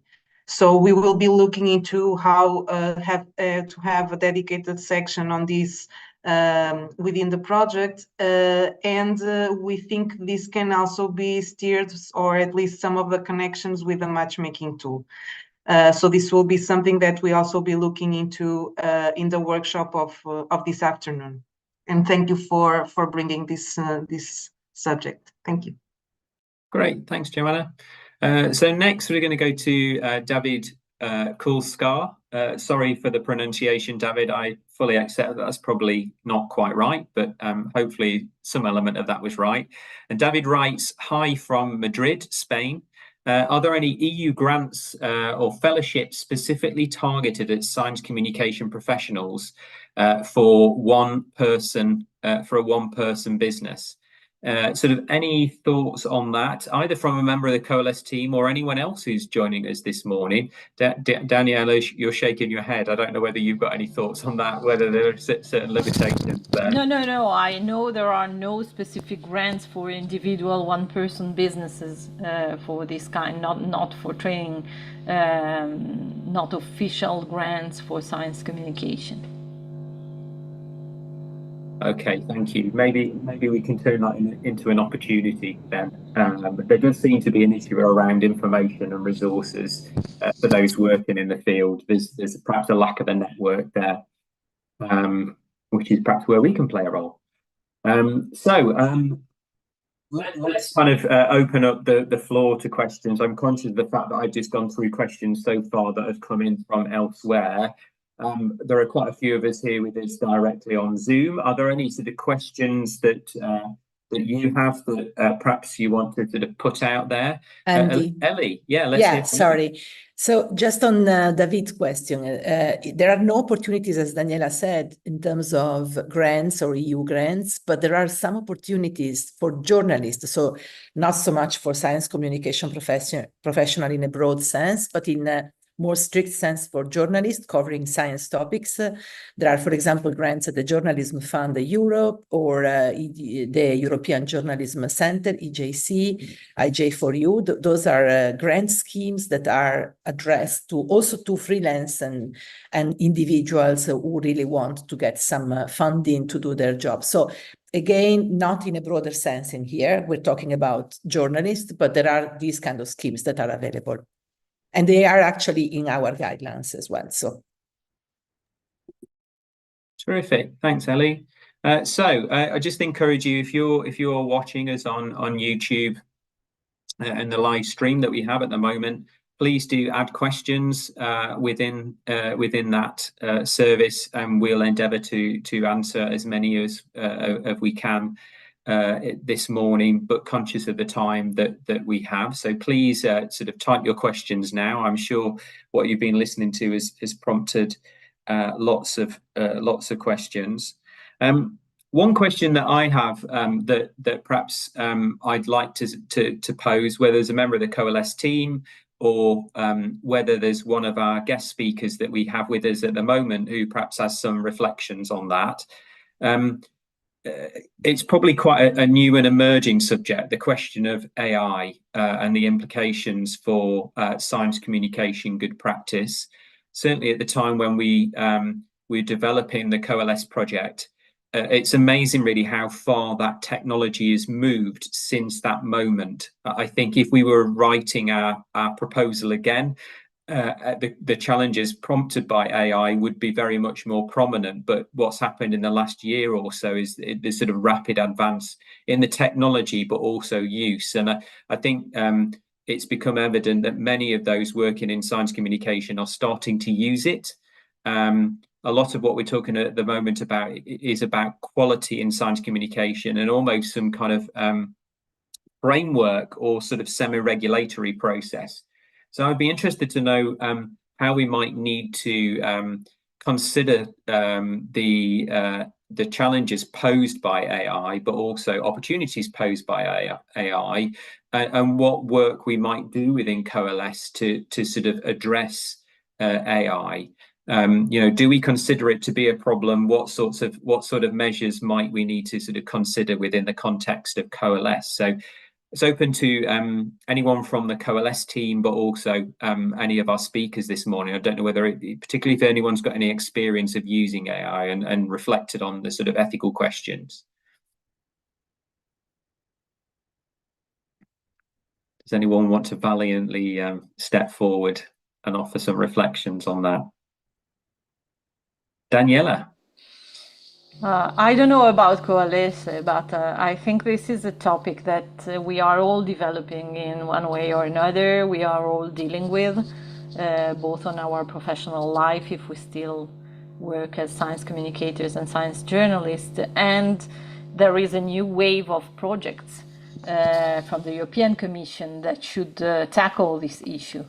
All the calls around digital development, the ones that are open now and the ones that will come out in the next trimester in Q1 2025, many of them focus exactly on the social implication of artificial intelligence, including, of course, the world of science, of communication in general, journalism in general, and democracy, how artificial intelligence will interfere with democracy. So I think that we designed what we could when we wrote our projects, but we will have to leverage also the results of the coming analysis and researchers. Thank you, Daniela.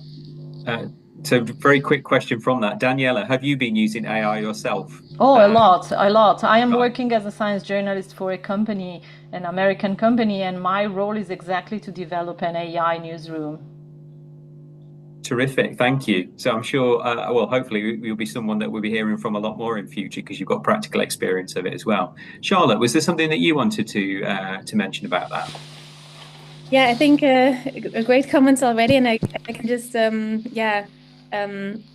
that I guess AI can be a great tool for us, right? It can be a tool just as we have many tools that we can use. But I think something that AI won't be able to do is create these co-creation moments and participation in a sense of meeting others and discussing. And also, I mean, science communication is not just about the information and bringing across information in accessible ways, but it's also about creating events, creating opportunities to meet others. And of course, this is something that ChatGPT won't be able to do. It will be able to help us write the invitations and maybe come up with a nice agenda or something. But the actual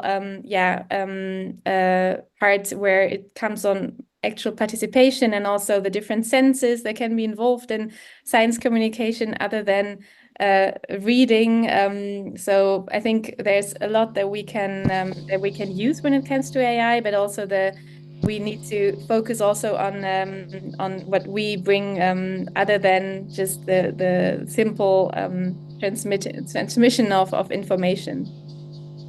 Thanks, Charlotte. And I think that gets to like the heart of one of the big conundrums that's posed by AI in terms of what role does it play within science communication? What can it effectively do? But also where do we still need sort of human judgment and creativity, perhaps, to be maintained within science communication work. So I'm going to go now to another question on YouTube. Again, there's still time to tap in a question if you've not done so already. And this comes from Sabrina Capero from Uruguay in South America. So we truly are global this morning.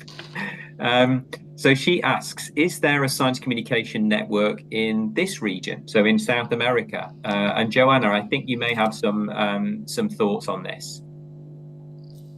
Yes, I'll pop in again. There are two important networks that maybe we could mention. So one is Red Iberoamericana de Comunicación y Divulgación Científica, and the other one is Red de Popularización de la Ciencia y la Tecnología en América Latina y el Caribe. Now, it's true that I mentioned in my talk in the early session that we are creating a network of national and regional hubs. So the idea is that some associated countries that the European Commission is now under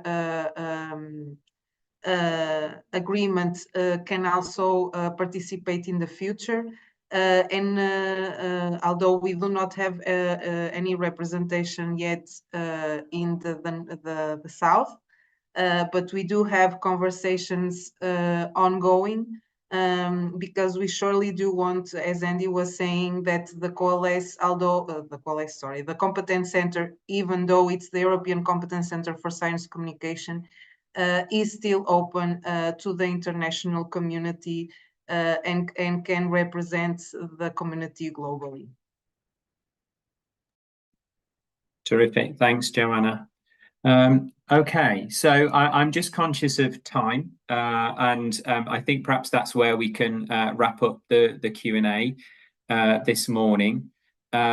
Just one final bit of advertising before we go. So you've been hearing a lot this morning about the work within Coalesce. Firstly, I would encourage you to go to the Competence Centre platform that we have developed so far and take a look at the resources that are already there.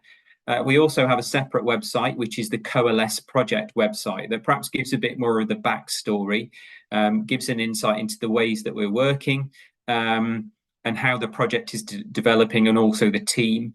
And as Joanna mentioned earlier on this morning, very soon we are kind of launching now a call for new national and regional hubs to join us. So an important part of how we work is that we have centres in different countries who can adapt and promote the work of the Competence Centre, because there may well be different sort of national requirements, in different national contexts, and different issues that are really relevant to science communication. And those who are within those countries have that expertise to know what resources are relevant to them and how those resources might be adapted. So that's how the national and regional hubs are going to work. So it's a really good opportunity to get involved with Coalesce if you're not already, and to become an integral part of the work of Coalesce. And finally, I just want to mention that we have a podcast put together skillfully by our communications and engagement manager, Achintia Rao. And if you look on most of the sort of podcast platforms, you will find our podcast. So please do listen to that. So let's have a lunch break now. In saying that, what we have. Oh right, okay. Sorry about this. Yeah, we've got another session coming up. Before we go to lunch, we do have another session coming up. So we're going to hit before we go to lunch.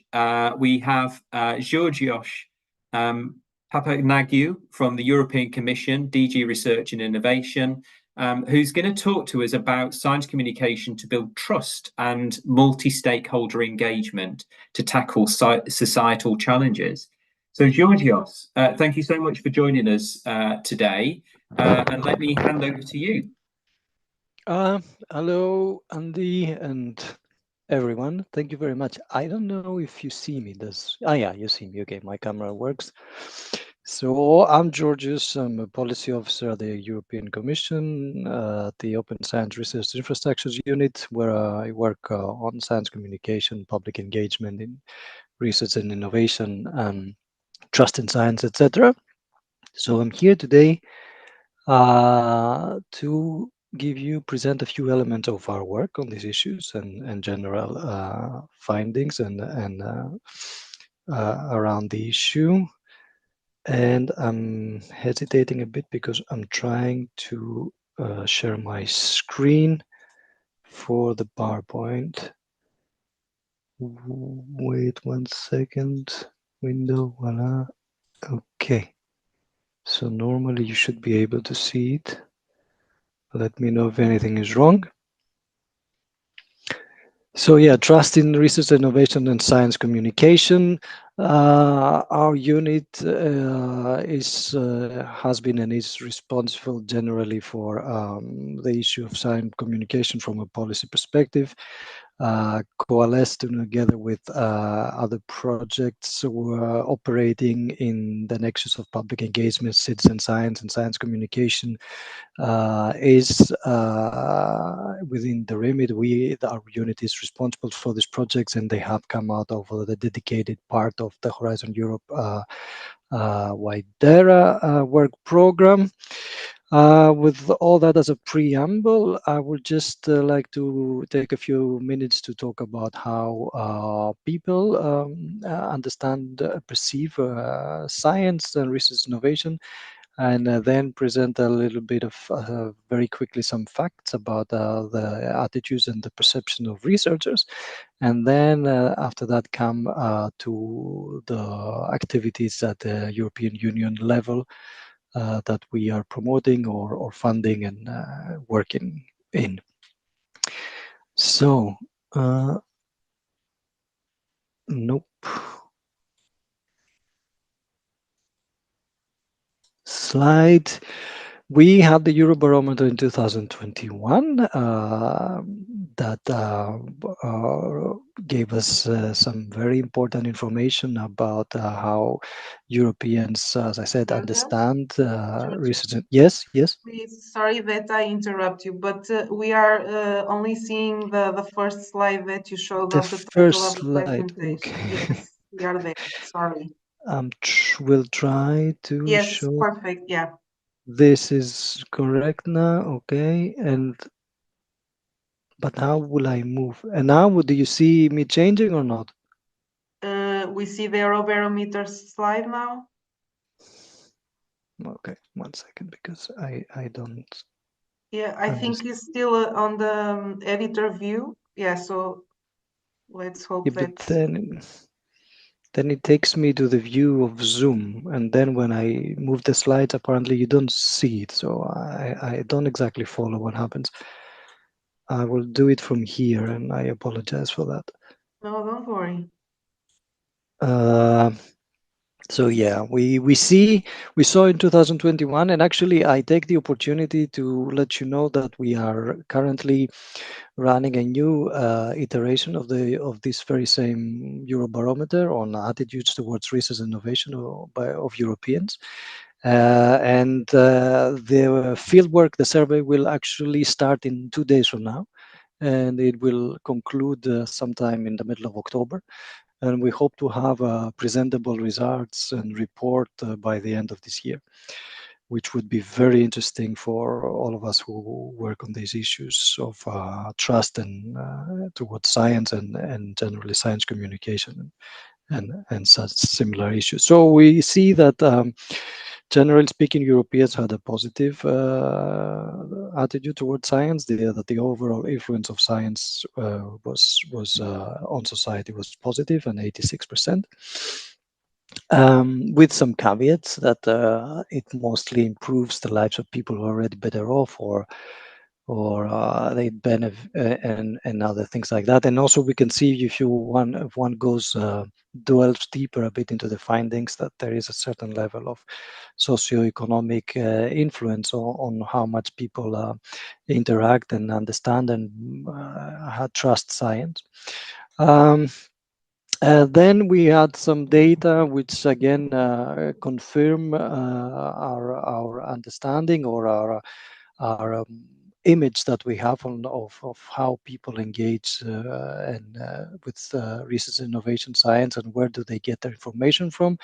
We see that still a heavy role was played by television, and then an increasing part is informed by online social networks and blogs.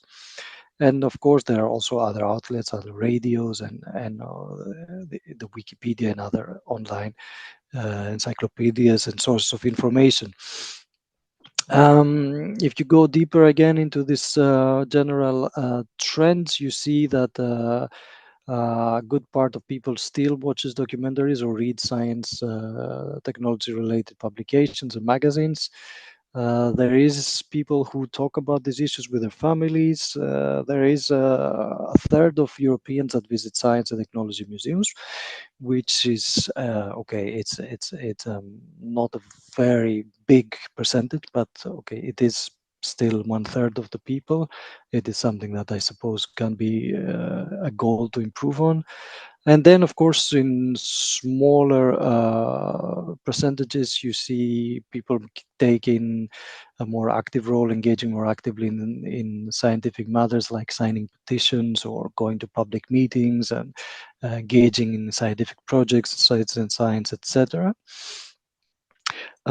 So generally speaking, you see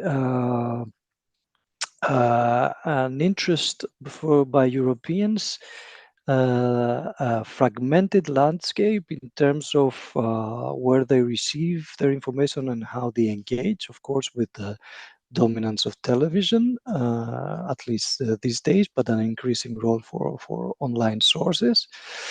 And as I said, even though it's not made explicit here, a bit of a socioeconomic influence on how people understand, how they engage, etc., with a little bit of a stratification effect on the basis of income, education, cultural capital, etc., which which we all, of course, suspect, but will also comes through our survey as well. Now we'll move on to discuss a bit and present some findings that come from one of our very good projects, Supermori, on attitudes by researchers. And these are on public engagement, which does not only include science communication, but of course, one of the elements in this is science communication. Generally speaking, this is a very big survey in some thousands of researchers that the project has done, including researchers from many countries. And you can see from the responses that the researchers think that public engagement is a good research practice, and that they would generally be interested in this. We are convinced that research must engage with the public, so they do take a stand in favor of these activities, which, as I said, include science communication.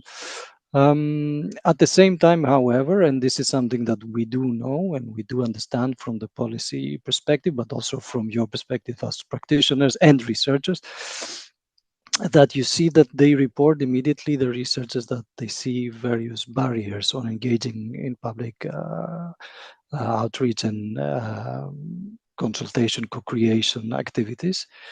These have to do with, of course, with it being too time consuming, and importantly with a lack of institutional incentives, but also with end benefits further below, but also with the fact that they are not so sure how to do it, which of course means that there is a lack of skills or an uncertainty concerning the skills that they can use or should be using in this endeavor. So from the side of the Commission, we have since years now, also in Horizon 2020, not only Horizon Europe, a more holistic approach towards these issues, combining towards reaching and building a trust ecosystem, combining the elements of open science, ethics, public engagement in terms of policy engagement and co-creation by citizens, and of course science communication as a vital and crucial element in building, as I said, a trust ecosystem.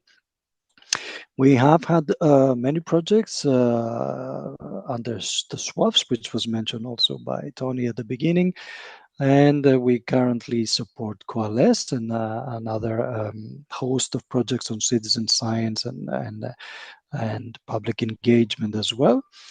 We had a very nice science communication results pack a few months ago, which was published at the beginning of 2024, which took stock of some of our projects, 8 funded under Horizon 2020, and it also considered Coalesce to the extent that results were available, and gave a bit of an overview of the issues that they tackled and the goals that they aspire to, like promote quality science communication, enhance trust in science, and bring together journalists and science communicators and stakeholders, etc., for distilling some recommendations and putting forward some fruitful avenues and whatever. I would invite you to have a look at the communication. It has a very interesting presentation and elaborates a bit on some of the work that has been done.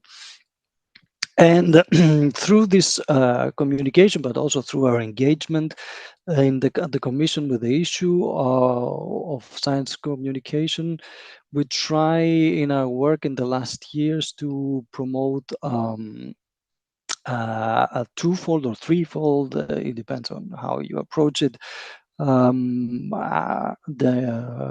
have a twofold approach in terms of promoting science communication. On the one hand, supporting organizations with an emphasis on maximizing capacities and skills and resources. And I mean, these can be, of course, institutional resources as well, and putting a lot more emphasis within organizations in RPOs and RFOs on the issue of science communication, creating relevant offices, putting it in strategic places in important documents, or rather highlighting it in strategic documents. And of course, at the same time, trying to promote an update of the incentives and rewards frameworks for science communication and public engagement, which is definitely one of the more important aspects and can bear fruits in the near term, but also in the long term, because if researchers are not rewarded for working with citizens and science communication practitioners, then there will be very little appetite, as we easily understand. And then we try as well through projects like Coalesce and in our various communications and in other interventions that we have to promote skills in favor, of course, of trustworthiness and scientific rigor, and presentation and style, so that the content can be clear and interactive, and always and also it's very important that it's value and story driven, and importantly to connect with society, again with a different criteria like simple language, relatable content, etc., etc. These have found in the last years a policy translation, if you wish, in the ERA policy agenda, where public engagement and science communication are very important, amongst other things, of course, and where they are explicitly connected to promoting trust in science, so that we can achieve the societal transformations that we wish for, but within, as I said, a context of people understanding, being engaged, and believing and accepting science to a good degree. So in the previous ERA policy agenda, there was an action on promoting, reaching out to bridging the gap, if you wish, with citizens, or building closer links with citizens.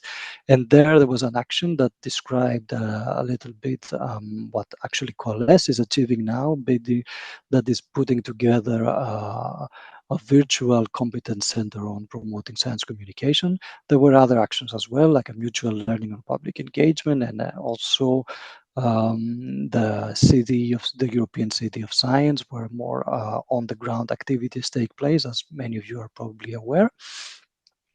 On the basis of this, and with our cooperation and collaboration with our colleagues in member states like Sweden and Germany, we are putting forward proposals for new ERA policy agenda actions for the new ERA policy agenda that will kick in from 2025. And one of them is centered on enhancing trust through citizen engagement and science communication. And as I said, this builds on what has happened in the previous policy agenda, but also in our knowledge at the EU level on science communication, being funding it and being engaging in it, and also on knowledge and experiences from member states on initiatives and projects and pilots and success factors and monitoring factors. So that we can put into the table EU initiatives, but also local or national, rather, corresponding initiatives on this in this area. Very briefly, and not take much for your time, and these are all also some issues that we are currently discussing with colleagues in the ERA forum with member states, or these are not set in stone, but these are just the elements that have come into our discussions with the colleagues, as I said. So we are trying to have different focus in the future for actions. One on engaging and developing common approaches for public engagement and science communication, taking into account research on indicators and evaluation of effectiveness. To more deeply and concretely engage with youth and young people for in the context of science, and with a view also to boosting their trust towards governance and democracy, to connect science and citizens, again, like I said, with the successful example of City of Science and in its how it will be developed in next steps that this kind of initiative will take. And of course, try to promote, which is an important element as well, scaling up of successful initiatives and have some kind of mechanism or funding scheme for scaling up best practices of national level, national participation, and take them as much as possible to a more EU environment.